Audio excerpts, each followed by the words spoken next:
So, impact investing is the idea that you're not just investing for returns, for financial returns. You want to make a true impact on the world. And it can mean different things. It can mean you want a social impact. So, if you're investing in like educational companies, you want to also be changing the educational system, or you want to be alleviating poverty while you're also making a financial impact, or you want to, in our case, be also making a huge impact on sustainability, on the environment, on carbon credits, things like that while you make that impact.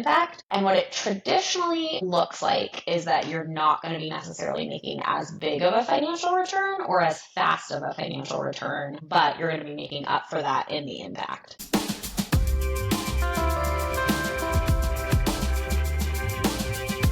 Welcome to Sustainability Transformations podcast, where we explore bold ideas to drive positive change for people, community, and business.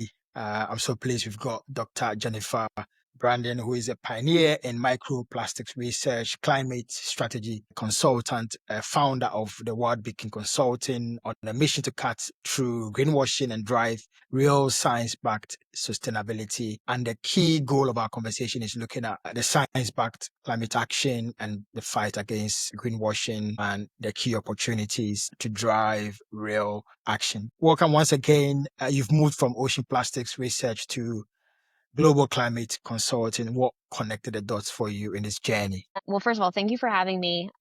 Yeah, it does feel like a big jump to go from the academic studies of microplastics to more climate consulting and general climate change. But really, when I was working in microplastics, it's a very interdisciplinary field, actually, the world of microplastic. You need to understand how industry works, how production works, how policy gets made if you want to reduce microplastic pollution, how the things we produce in these like the largest producing countries that use the most plastic, where our trash ends up, which is often in the poorest countries. That's where our trash ends up and where a lot of our plastic is made. And all of those interdisciplinary things are the exact same things we talk about in climate change. It's all this very interdisciplinary global work that we need to do in climate change. And so really, I think plastics kind of prepared me for a world of working in climate change. And I still do some work in plastics for sure, and still consult on some microplastics projects. But now I think a lot of our climate change and climate policy stuff is just a little bit more urgent. Thanks for sharing that.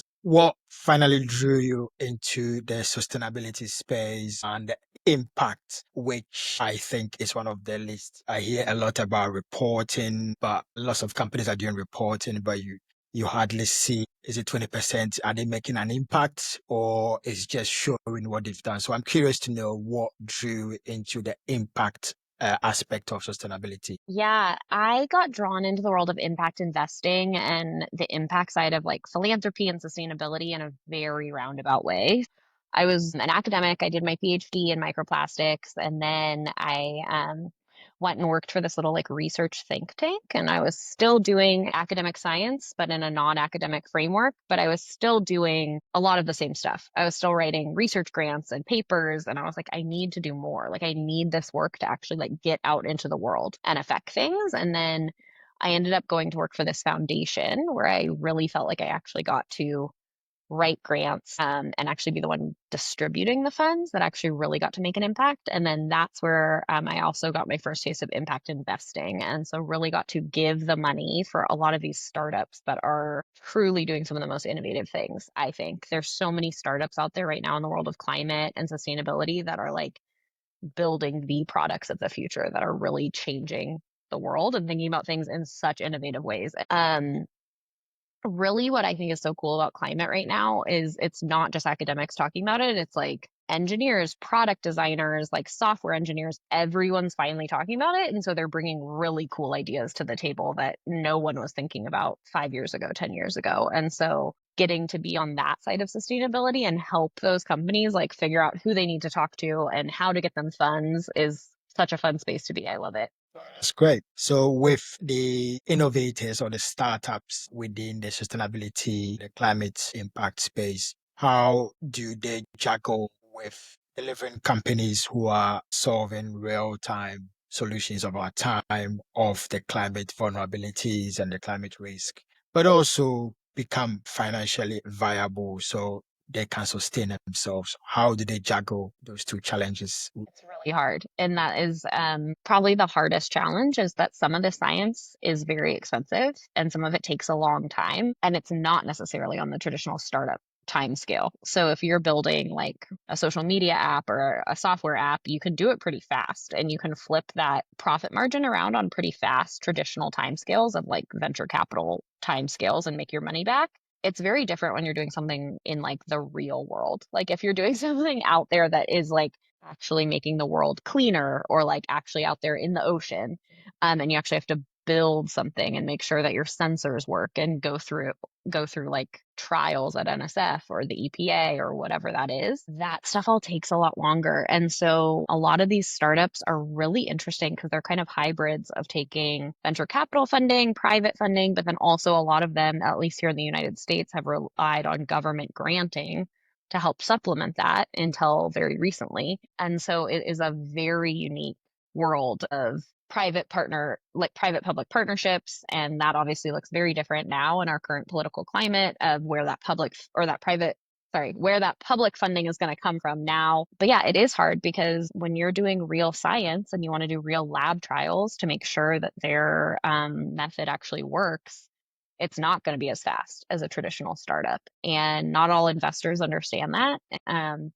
Not even everyone that calls themselves an impact investor understands that. Some of them call themselves impact investors, but don't really want to wait that like extra couple years for that patient return. And so it's definitely a murky area to work in. You have to figure out who's actually in it for the climate and who's in it because they think it's like a trendy space to work in, if that makes sense. Yeah, that's absolutely makes perfect sense. Perhaps we can explore around what is impact investing, considering we're hearing about ESG investing. So what is perhaps we start with what is impact investing and the difference between others, because I've been in sustainability space for 10 years and I still struggle to get the clear distinction. I have a gray area understanding, I would say. Perhaps it comes to the question, what is impact investing? Yeah, I mean, I work in the space and still sometimes have a gray area because everyone defines it a little bit differently. So, impact investing is the idea that you're not just investing for returns, for financial returns. You want to make a true impact on the world. And it can mean different things. It can mean you want a social impact. So, if you're investing in like educational companies, you want to also be changing the educational system, or you want to be alleviating poverty while you're also making a financial impact, or you want to, in our case, be also making a huge impact on sustainability, on the environment, on carbon credits, things like that, while you make that impact. And what it traditionally looks like is that you're not going to be necessarily making as big of a financial return or as fast of a financial return, but you're going to be making up for that in the impact.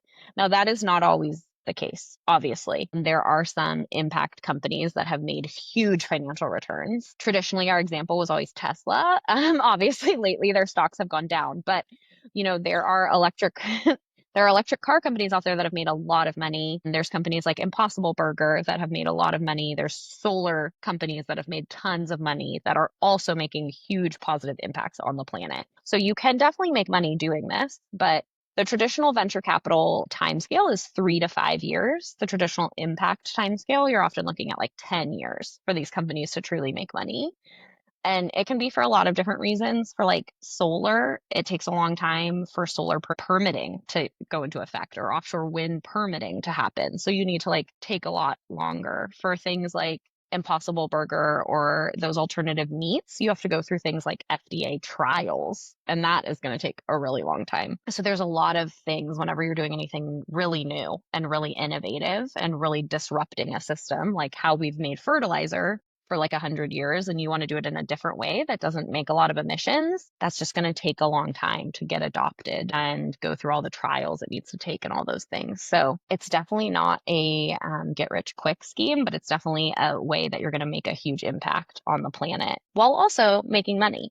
So Yeah. that's kind of how it works. That's good. So perhaps as a follow-up on what then is the difference between impact investing and ESG investing or sustainable investing? Yeah, so ESG is interesting because it wraps multiple things into it. So it's not just the environment, which is the E, but it's also sustainability and governance. So it's also looking at like the whole company and how it treats the people, the social side of it, and the governance. So it's not just the environment. And so you will have impact investment firms that have very, very strict guide where they only invest in energy, only in renewable energy, or they only look at transportation and they're only looking at like EV cars or EV batteries or whatever it is. ESG is often a little bit broader framework of like the whole company, and some of it is more government mandated, where you're having to like hit certain guidelines across the whole thing. And then there's also this whole new world that's coming into effect of looking at the scope 1, 2, and 3 emissions of your company. And that is yet even a different. No, that's good. Thanks for sharing that distinction. So you mentioned about the alternate beggar, but perhaps before I go into the alternate beggar, just to give you some context, with Tesla, love the Elon or not, on a long-term view, I believe Tesla, the value would definitely catch up because it's my personal view that the way Steve Jobs thought about the iPhone, not only the hardware, but the software, I believe personally that Tesla is not just a car company, it is an energy company, but it's only a matter of time. The way now the apps on iPhone, they are doing banking, they are doing other things which the existing competitors didn't see early on. The Motorola's and the Blackberries they didn't see. I believe that Tesla is going to be not just a car company, but energy company, but it's kind of disguised. And like most things, like the Netflix, if it's clear everybody's going to invest in it. Now everybody's investing in Nvidia. 10, 15 years ago, they would have invested in Intel, for example. So not that I'm recommending people buying stocks in those fields, but I think what I'm trying to say is the long term, which is what impact investors look into. Yes.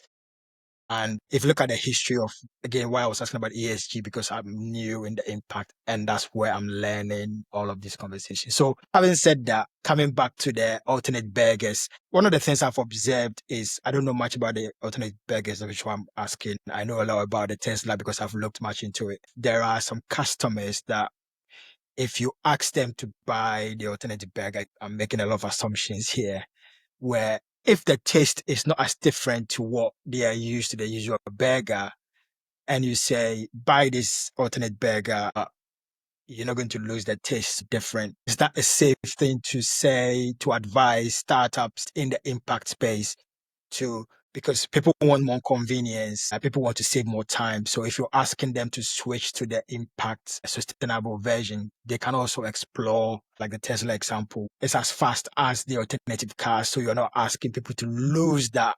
There's a lot of people who haven't supported the electric vehicles, but once they've driven Tesla, they're like, wow, I'm impressed. Not only is it environmentally sustainable, albeit there are challenges, but it is fun to drive with. So the question comes back to the alternate burger.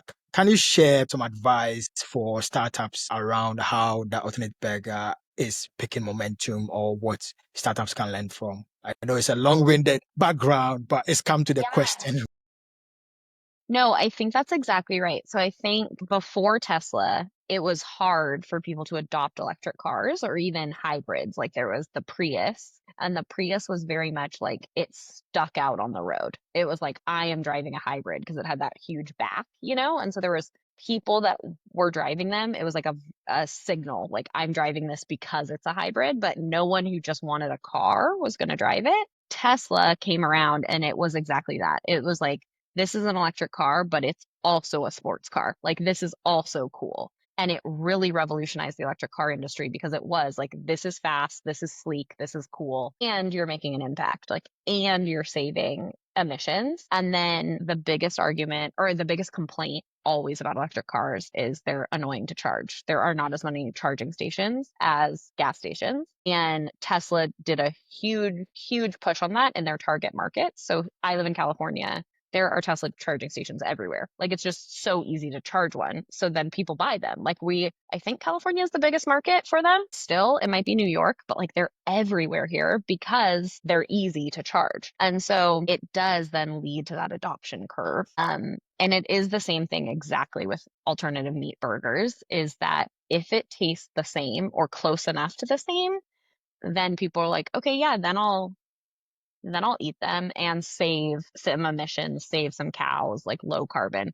But when they don't taste the same, people are not going to do it. And so I literally went to this conference that was like a regenerative food conference, and the vendor room had every type of meat you can imagine. I had like seaweed based bacon, tried like alternative chocolate. Like I tried all these things. Like everything you could imagine was in this room. And a lot of those companies now 3 years later don't exist anymore because I'm like, no one's going to eat this if it doesn't taste anything like that original thing, like it's just a novelty then, but it's not something you're going to continuously put in your grocery cart over and over. And so it needs to either have such a ridiculously huge impact that that inconvenience is worth it, or it needs to be similar enough to the thing and then the impact is worth it. So I think what you see a lot is that it either needs to have like really high quality, which like one of the things you're really starting to see a big area of sustainability is in clothing. People are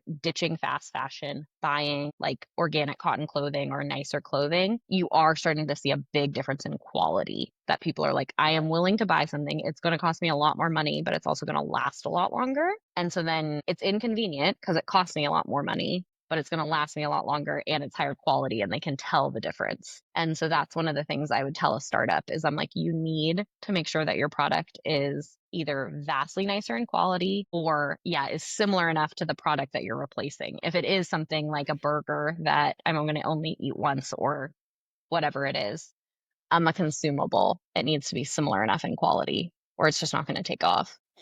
No, that's good.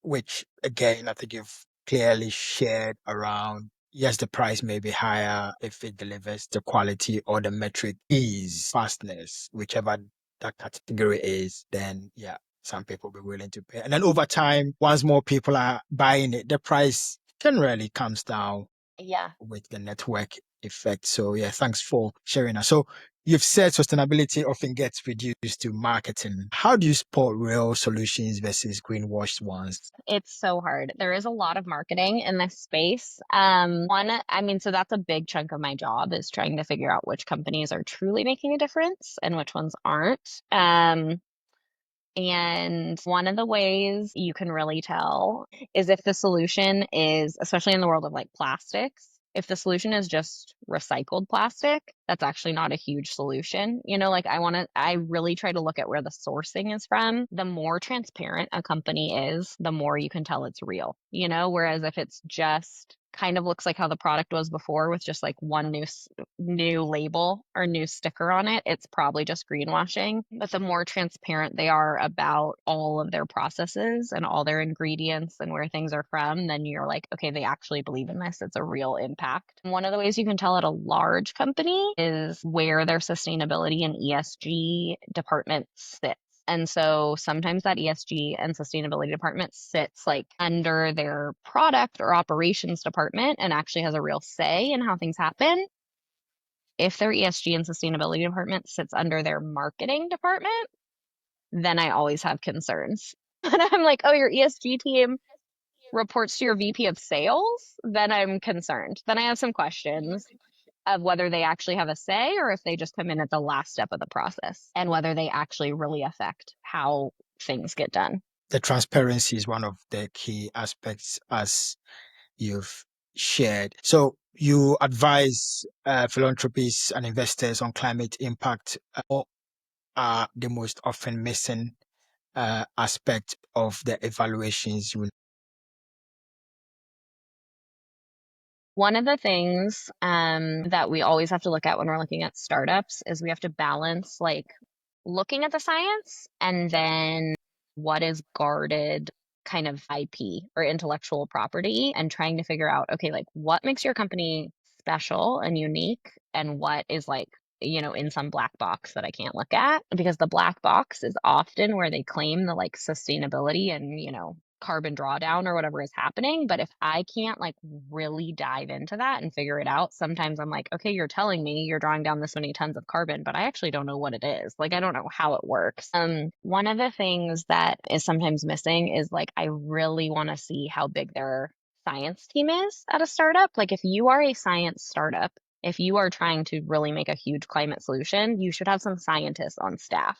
And I know that that sounds basic, but some of these companies don't, that they are really built with like a VP of sales and a VP of marketing and software engineers making their websites look beautiful. But then like when it actually comes to the actual science that's happening in the background, I'm like, okay, wait, but like, how are you pulling carbon out of the air or whatever you claim you're doing? And so that is really where I really dig in. I don't like what I try to do is not dig too much into the like numbers and that stuff. That is more on a financial account or like accounting sales person. I am a scientist and I try to stick to my lane because I feel like too often there are people right now in the world of climate investing that are trying to learn climate science that don't know it. And so I'm like, I'm going to teach you climate science and you can teach me finance. But like, that's not my bread and butter, if that makes sense.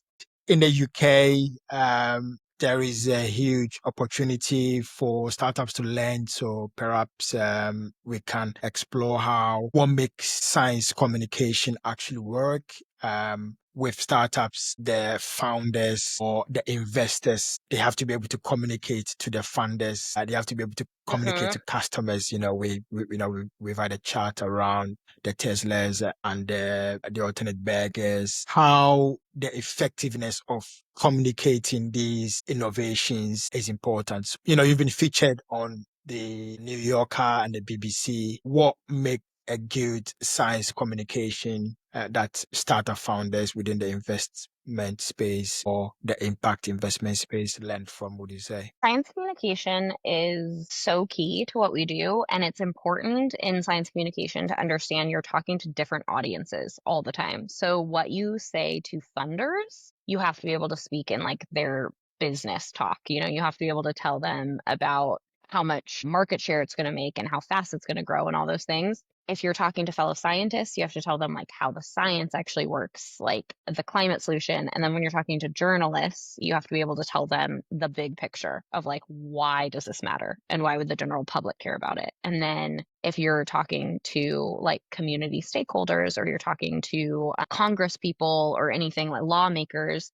you have to be able to tell them like, okay, why do we need to change policy or like, why would this matter? And so you have to have your kind of like key points, but tailor them for different audiences. And I think that's where scientists get really, really lost because scientists love the science and we love the engineering of like why our solution's the best. And so often I'll work with my like scientist clients and they just like go like nitty gritty into the details of why the science works and why it's so cool. And I'm like, these people are funders. They don't care about any of that. Give them like 3 points about what it does and why that's cool and like why that's unique. That's all they care about. And like when you're talking to someone like, yeah, the BBC or the New Yorker, they're going to cover this in like a 1-page article. So you have to tell them the big picture of why it matters and then maybe give them a few details. You cannot tell them the detailed nuances of how the system works. It doesn't matter. And so I think so many scientists would benefit from going through like professional science communication training. I think it's really important, but especially when you're talking to funders because they speak a completely different language and care about just different priorities of why they fund companies or don't fund companies. It's often completely different than why the science works. And my job is often to actually care why the science works, but then I communicate that. I like go back and explain that differently to my clients of like then giving them every nitty-gritty detail of why it works. Yeah, that's very good. Showing that distinction between the internal and the external stakeholders. And it's interesting how learning about the news, how they pick the key sound bites, which can grab people's attention. So talking about news, there's a lot of doom in the news, perhaps in some way due to the political climate, but how can the everyday people who are going about their business process the climate complexity without shutting down, which the startups within the impact space need the everyday people, depending on which spectrum of the market that they need them to be customers or clients? How can they grasp this climate complexity without, shutting down, would you say? It's so hard. I'm a news junkie. I love the news. And it's so hard because it is really doom and gloom right now. It's not just like the climate change, like news, which is doom and gloom, and then the political science funding news, which is doom and gloom. I think how I do it, which I don't know if is like perfect, is I try to not focus on all of it. Like you can't really focus on all of it all at once because it's overwhelming. Even when I was focused just on microplastics, I couldn't really think about the whole problem all the time because we don't necessarily like even have a solution to microplastic pollution in the ocean right now. Like we don't really have a way to clean the ocean or we would be doing it. And so like I couldn't focus on all of it. I would have to focus on my little wins or like my little piece of the puzzle. And I think that's what you have to do with climate change is you have to focus on your little piece of the puzzle and that's how you feel like you're going forward and making progress. And so if you work in renewable energy, like focus on renewable energy. If you work in food and ag, like focus on food and ag and then see, okay, like where can we make strides forward in that?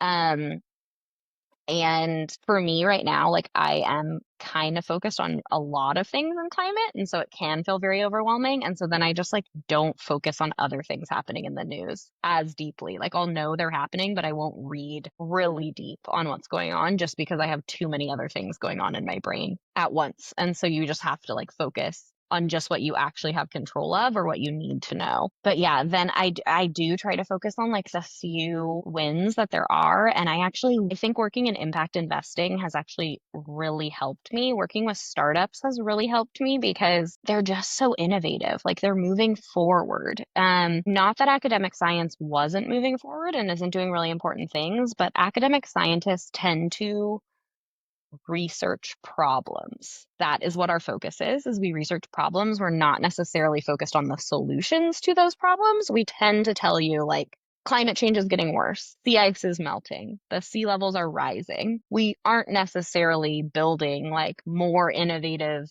cement to like build seawalls out of to stop the sea levels from rising or to like combat that sea level from rising. We're building better sensors to measure the sea levels that are rising.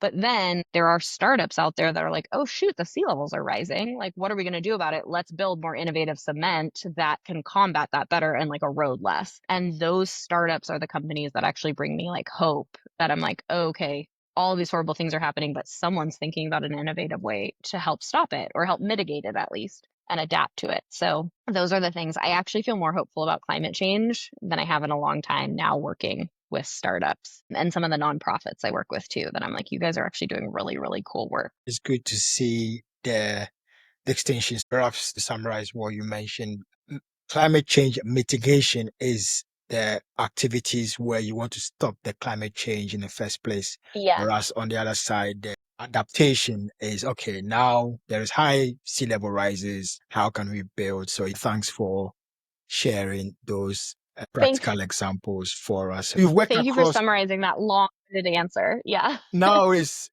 one of the can tell I teach sustainability sometimes. So yeah, no, it's good. I suppose it helps the startups who are looking in this space to see, oh, okay, so yeah, we've seen examples around the adaptation, but there are those that perhaps are asking for how can we prevent it or mitigate it occur in the first place. You've worked across ocean plastics, the marine noise, and the Arctic research. What new technology or developments are you most excited about coming forward in the next 5 or 10 years? In the world of marine plastics, I'm actually like really excited about some of the alternative plastics that are being developed. People have been working on like bioplastics and alternative plastics for a long time, but I feel like they're finally really moving forward and coming to market. And it's not just like plastic forks, bioplastic corn-based forks or whatever. Like we're actually really doing some cool things. So there's a European company called NotPla, which is like short for not plastic.